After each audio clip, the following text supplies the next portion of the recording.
नमस्कार। मैं हूं संजय पांडे और आप देख रहे हैं समाज की बात। आप देख रहे होंगे कि जो भारत के पड़ोसी देश हैं, पहले आप 22 में श्रीलंका देख लीजिए, फिर 24 में बांग्लादेश और अब नेपाल। एक आंदोलन होता है और आंदोलन इतना उग्र हो जाता है कि वो वहां के जो सत्ताधीश है उनको सत्ता से उखाड़ करके फेंक देता है, या उनको भागना पड़ता है, कहीं जाकर के शरण लेनी पड़ती है जो उसके शासक होते हैं उनको दूसरे देशों में। तो आखिर इसकी वजह क्या है? आखिर ऐसे आंदोलन क्यों भड़क रहे हैं?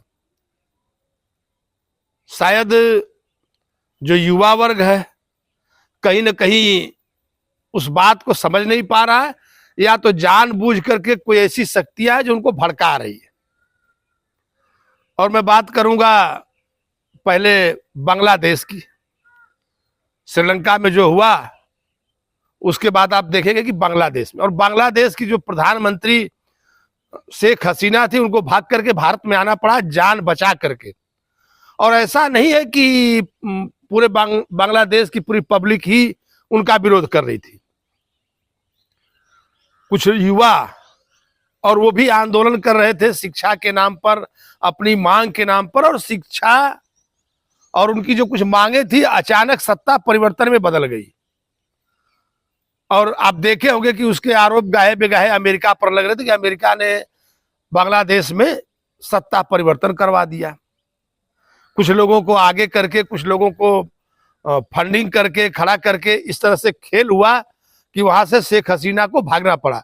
और जो बांग्लादेश, यहाँ तक कि भारत में भी बांग्लादेश के जो उस समय लोग, कुछ लोग उसकी तारीफ कर रहे थे कि नहीं उसकी इकोनॉमी इतनी अच्छी है, उसकी जीडीपी इतनी अच्छी है।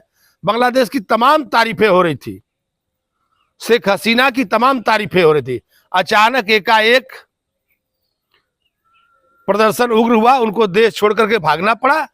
और जब देश छोड़ करके भागना पड़ा तो हमारे देश में भी कुछ लोग उस बात का समर्थन करने लगे। और यहां तक कि आप देखेंगे सोशल मीडिया पर हाँ वहां चारों तरफ इस तरह की बातें फैलने लगी कि हमारे देश में भी ऐसा हो जाएगा तो क्या होगा, हमारे देश में भी जो सत्ता में बैठे हुए लोग हैं उनको भी ऐसे ही भगाना पड़ेगा, वो भी ध्यान दे।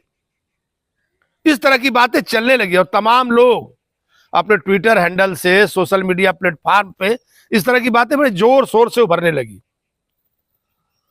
तो क्या लोकतंत्र में जो चुनी हुई सरकार है उसके बारे में इस तरह की बातें करना जायज है कि नहीं? बांग्लादेश में हुआ तो भारत में भी हो जाएगा। और अभी जब नेपाल में ठीक उसी तरह का आंदोलन हुआ, और नेपाल का जो आंदोलन है मैं उस पर थोड़ा सा पहले प्रकाश डाल दूं कि आखिर नेपाल में ऐसा आंदोलन हुआ क्यों, वो युवा बच्चे आखिर चाहते क्या थे। और वो बच्चे जो तकरीबन 97 से लेकर के 2012 के बीच में पैदा हुए बच्चे थे, उन्होंने इस तरह का आंदोलन खड़ा कर दिया। तो मैं थोड़ा सा आंदोलन आपको समझा दूं तो आगे की बात समझने में थोड़ा आसानी होगी।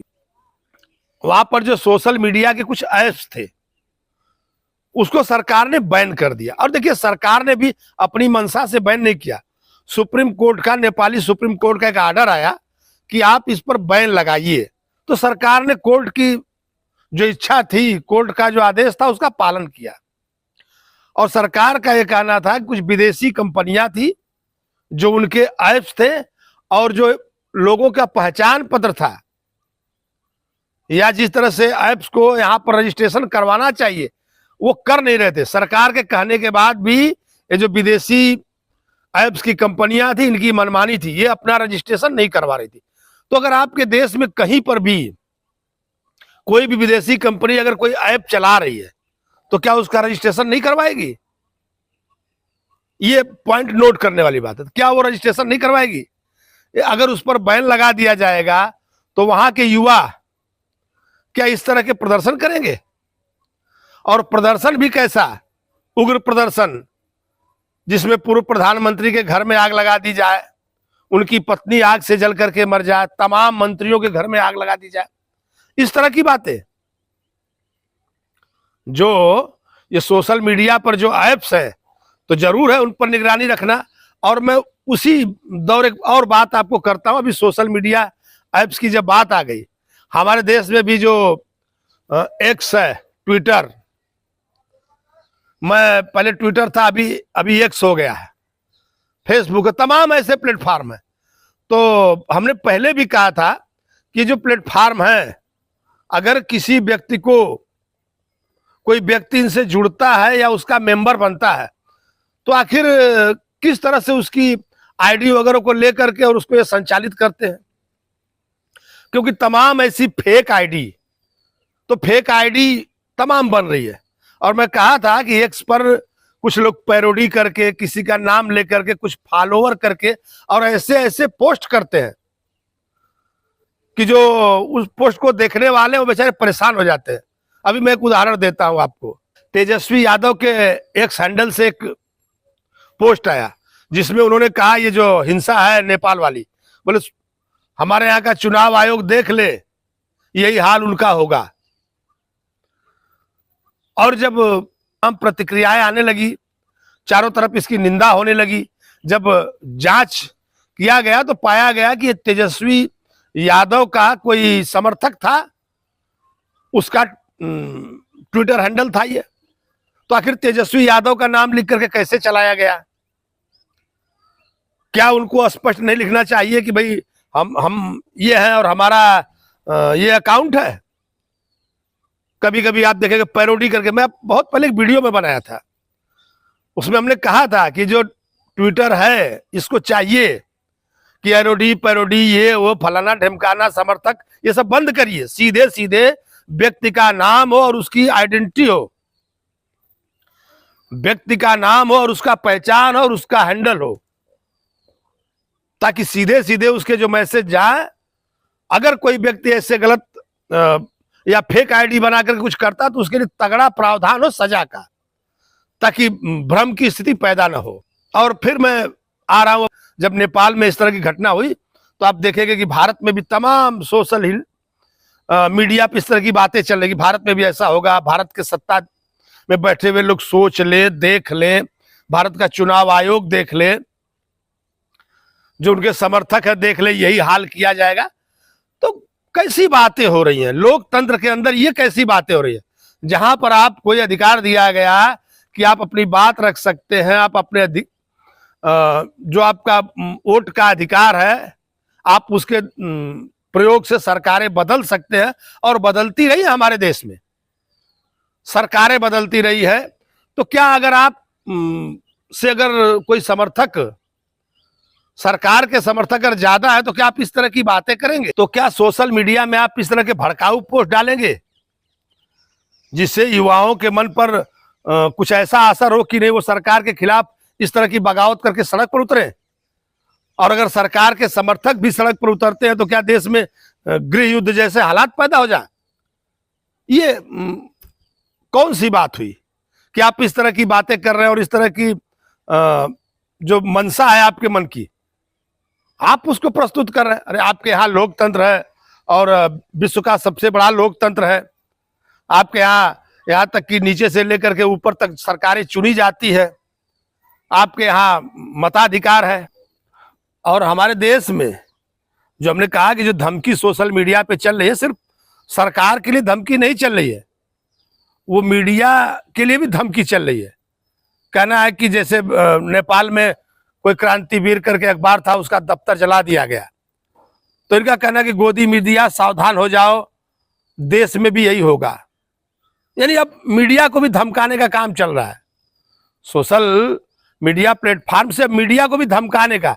यानी आप जो कहें उसको अगर दिखाए, सरकार की आलोचना करे, सरकार के जो भी काम है सबको गलत बताए, तो फिर यहाँ की जो विपक्षी पार्टियां हैं उनको खुशी मिलेगी।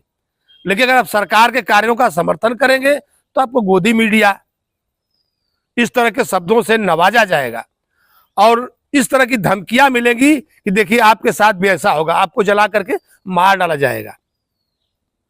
कहां जा रहे हैं हम कि आपको जला करके मार डाला जाएगा? और हमने तेजस्वी यादव के ट्विटर की बात की थी, लेकिन हमने तेजस्वी यादव के कुछ भाषण के क्लिप देखे, उसमें वो खुल्लम खुल्ला कर रहे हैं कि इन अखबार वालों के दफ्तर बंद करवा देंगे, इन अखबार वालों का बहिष्कार करेंगे।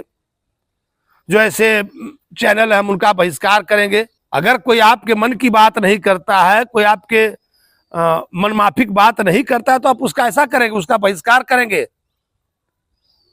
क्यों? आप अपना पक्ष रखिए, आप अपना जवाब दीजिए।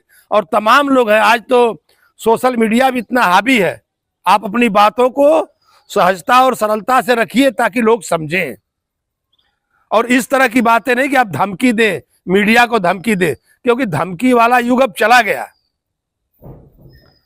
धमकी का युग अब चला गया कि आप धमका करके, डरवा करके मीडिया का समर्थन पाना चाहते हैं। अगर आपको समर्थन लेना है तो अपनी बातें हैं वो जनता तक रखिए। आपके जो प्रोग्राम है सरकार चलाने के, आप जनता के बारे में जो सोचते हैं उनको घर तक, हर घर तक आप पहुंचाइए। ये होना चाहिए। ये नहीं कि आप ये धमकी देंगे कि नहीं हम मीडिया का बहिष्कार करेंगे, जला देंगे, तोड़ डालेंगे, फोड़ डालेंगे। ऐसी बातें नहीं होनी चाहिए। लेकिन देश में नेपाल के उस अखबार का जो दफ्तर था उसको जलाया हुआ दिखा करके भारत में इस तरह की धमकियां दी जा रही है, जो लोकतंत्र के लिए कतई उचित नहीं है। जो नेपाल में हुआ तो वो बच्चे सोशल मीडिया के साथ साथ और राजतंत्र का समर्थन कर रहे थे। उनका कहना था कि इन सरकारों से अच्छा तो राजा थे, अब उनको राजतंत्र चाहिए। तो क्या आप राजतंत्र का समर्थन करेंगे? आप कहेंगे कि नहीं हमारे देश में भी राजतंत्र होना चाहिए, लोकतंत्र नहीं होना चाहिए? ये तमाम बातें तो मैं उन लोगों के लिए अपने वीडियो के माध्यम से संदेश देना चाहता हूं कि आप लोकतांत्रिक प्रक्रिया के तहत अपनी बातें रखें, और जो भी बातें, आपकी बातें ऐसी भड़काऊ ना हो कि जिससे देश में कोई अराजकता की स्थिति पैदा हो। और नेपाल में जो हो रहा है, वहां के जो प्रदर्शनकारी है, आप देखें कितनी जानें चली गई। तो ये कतई हिंसा कतई उचित नहीं है। हिंसा का रास्ता कतई उचित नहीं है। और मैं अपने देश में जो कह रहा था कि नहीं इस तरह की जो लोग बातें कर रहे हैं उनको भी सावधान रहना चाहिए, और शायद इन ऐसे लोगों पर कार्रवाई भी करनी चाहिए जो लोग इस तरह की हिंसा का समर्थन कर रहे हैं। कि आखिर आप ऐसी बातें कैसे कर सकते हैं? नेपाल में सरकार ने प्रदर्शन के लिए इजाजत भी दी थी, लेकिन वो प्रदर्शन उग्र हो गया था।